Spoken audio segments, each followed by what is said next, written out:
Why is mental health taboo in the Polynesian community?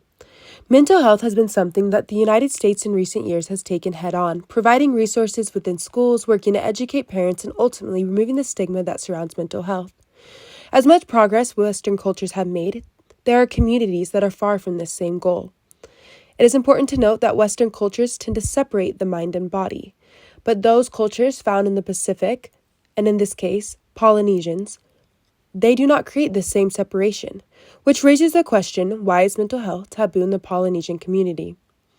Answering this question will provide powerful insight into the root cause that the Polynesian communities face today. Throughout this research, I'll be referencing the Tongan community and people, as I have more of a personal tie with this group.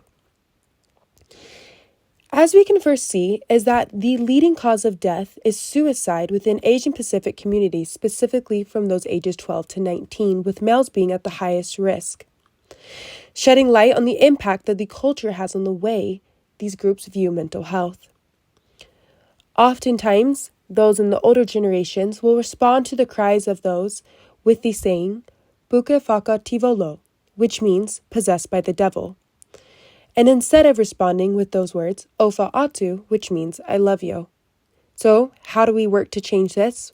What is causing this to occur? First, we can look at the power of stigma within the cultures. They associate mental health disorders with social and moral causes rather than neurobiological. What can happen is they can assume that those that have mental health issues are in some way possessed, and they respond with a different type of medicine in working to remove the evil from their bodies.